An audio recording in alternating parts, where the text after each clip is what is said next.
So let's start first with this from Mehdi Hassan. Jonathan Schanzer, a pro-Israeli pundit, a hawkish DC think tank, claimed in our live CNN debate that on ICC arrest warrants tonight that there is no starvation in Gaza and Israel is engaged in a defensive war without any war crimes. In fact, you know who disagrees with Jonathan? Cindy McCain, the head of the World Food Program, the wife of the most pro-Israel American senator of my lifetime, John McCain, says northern Gaza is in a full-blown famine. She said the other day that children in Gaza are dying as skeletons, right? That is what is going on in Gaza. Also, like, this idea of, like, all for the grind that we've been putting forward for the last several months, that Gaza, you know, they're on the brink of famine. The criteria for what we define as famine, much like the criteria for what we define as poverty, is completely inaccurate. There are people in America that are what we would describe as food insecure that are in starvation. They are skipping meals. They are having to choose between eating and paying for, you know, necessary survival commodities, right? Whether it's rent, utilities, health insurance, whatever, baby food. There are people that are actually, like, starving in America. So if that's the case, you know for goddamn sure the open air prison that the occupying country that is, you know, doing the genocide on it right now, that has had a quote unquote diet of starvation imposed on them, definitely were already approaching famine before October 7th. Gaza. She also says Israel is not allowing the World Food Program full access. Jonathan wants you to believe that this is a defensive war. He wants you to disbelieve every major human rights group in the world that says otherwise. He wants you to believe there's no famine in Gaza and disbelieve every major humanitarian aid agency on the planet that disagrees with him. The facts are pretty clear to people who are watching. Okay, can somebody find the full segment of this? Because I need to see this. There's a reason why a majority of Canadians want to see an ICC investigation. There's a reason why a majority of Britons say Israel is committing war crimes. There's a reason why a majority of French, Belgians, Germans, Swedes have all told... This dude started off smiling at all of, you know, Mehdi's statements, and we are 45 seconds in. Now he's mad. Now he's big mad. Pollsters, they think Israeli officials should be prosecuted for war crimes. There's a reason why a plurality of Americans, according to a recent poll that my organization, Zeteo, did, say Israel is guilty of war crimes. Because we all have eyes. We can see children being pulled from the rubble. We can see churches, mosques, refugee camps, hospitals, schools, libraries, universities, cemeteries being bombed. And as for Joe Biden himself accused Israel of indiscriminate bombing, Abby. His words, indiscriminate bombing. That is the literal definition of a war crime. Yeah. Bars. He's going through his lexicon of slurs in his head right now. Also, you could see, like, right here. Because we all have eyes. We can see children being pulled from the rubble. We can see churches, mosques, refugee camps. Right there. He's doing that thing that I have an issue with, where my ADHD makes me want to interject and, like, add to what people are saying in mid-conversation. And I go, like, he's doing that, except for, you know, genocide denial. Same, I started keeping the notepad with me to write down my thoughts to fight the ADHD urge to interrupt. That's a good idea. I don't know what stance we were supposed to take, but I have had a gut feeling Netanyahu is not a good man for a long time. Haven't done much research into him. Wait. Okay, you are new. I was going to say, there's no way that you've been, like, in the community for a while and are just coming to this conclusion. Yes, he is a very bad person. He is very bad. Some would say up there with some of the worst people in history, right? Yeah, genocidal and from Philly.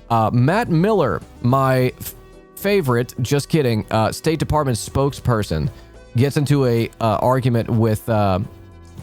Lee in the press pool. I was kind of momentarily stunned by your original answers. I forgot my question, but these will be brief. So are you okay then with the application for arrest warrants against Hamas? We do not believe that they have jurisdiction over either of the parties of this So conflict, you don't think and that includes Hamas. You don't think that Hamas leaders should be prosecuted? We absolutely believe that Hamas should be held accountable. That could be hold on. Let me finish. That could be either through the prosecution of the war effort by Israel. It could be, in other words, being killed. It could be by being killed. It could be by being brought to justice in an Israeli court. We do not believe the ICC has jurisdiction over either of the parties in this case because the Palestinian people do not represent a state. Remember, chat, I must remind you, During the early days of the War on Terror, the United States changed the language in which we designate lawful combatants. We changed it from lawful and unlawful combatants, which are internationally recognized designations of, people you are fighting or not fighting against, and how you behave within the rules of international law when it comes to war. We changed it to enemy combatant because that, not being a real designation, does not require a trial by a jury of your peers, does not require extradition orders, does not require lawful treatment while held captive, while imprisoned. It's not an internationally recognized designation, so we don't have to follow the law when we're, fucking torturing them. Okay. That includes the leaders of Hamas. But obviously the administration is also troubled by actions that Israel has taken post October 7th. So where is the accountability for that? Where do the Palestinians go? This is a question I asked Ned a long time ago, over and over and over again. Where do the Palestinians go to seek redress? So let me answer this a couple of different ways. First of all, in the short term, with respect to questions of war crimes, Israel does have open investigations, a number of open investigations. We made this public when we released our report on National Security Memo 20, including some investigations that have become criminal investigations into conduct by members of the IDF. That is the first in. Who famously, the IDF, really good at holding its own people accountable, really good at prosecuting IDF soldiers and operatives and settlers whenever they are, doing crimes. Oh, wait a second. Israeli soldiers and police are tipping off groups that are attacking Gaza aid truck. Individual members of Israel's security forces are tipping off far-right activists and settlers to the location of aid trucks delivering vital supplies to Gaza, enabling groups to block and vandalize the convoys, according to multiple sources.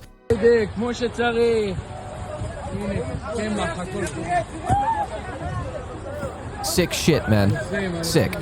Yeah, we saw this video of, settlers putting stones in the road so trucks couldn't get by. Honestly, a Toyota Hilux would go right over that. That's all I'm saying. Last thing he says is, all the Hasbars have our video of Arab guys with guns on top of truck with the caption, "Unbelievable, Hamas steals food and burns it off camera while laughing," while every video from Israel is a 4K confession from a settler saying, "I love when Palestinians starve. I love crime." Like, that is what we're grappling with. Everything that people are critical of in terms of like the U.S.-Israel genocide is right in front of our faces. IOF dudes post their war crimes regularly. I talked about this the other day, but I didn't show it to you. But here it is. Here is another war crime. I just want to point out that in the first frame of this video of an IOF war criminal Nazi is a fucking Punisher patch with the Israeli flag. Let's just, be very clear about what we're looking at here. Tell me these aren't American. I don't see fucking Russian soldiers with the Punisher flag. There might be some, but I haven't seen them. I don't see Modi's reactionary police force doing that. I don't see the purity police in Iran doing this. I don't see Duterte's anti-drug addict kill squads doing this. I don't even see motherfucking Javier Milei's private police force doing this. This is what Nazis do. The unfortunate part about, the Punisher logo, what is supposed to be, killing cops, has been co-opted by state violence. Zionists learned nothing from the Holocaust, and it fucking shows. They just learned from American police. Marvel Punisher had to make a new skull symbol because of these fucking freaks. Yes, and honestly, it kind of slaps, the new one. Medical worker fleeing Gaza asked by Canada if he treated Hamas fighters. Oh my God. Admitting Gazan refugees would be proof that Britain has a death wish, from Camilla Tamini. We're right back to 2016, y'all. We are right back to the Syrian refugees, Muslim rape gangs narrative. We're right back in it, man. We never learn. We never learn because we never treat the underlying issues that we face. You're going to get this. You're going to hear about Syrian refugee Muslim rape gangs, except it's going to be Palestinian. What is this statement from President Joe Biden on the warrant applications? I think he made a video statement, but yeah, the ICC prosecutor's application for arrest warrants against Israeli leaders is outrageous. And let me be clear, whatever this prosecutor might imply, there is no equivalence, none, between Israel and Hamas. We will always stand with Israel against threats to its security. Yeah. Hey, what happened to that red line? What happened to that red line? I wonder.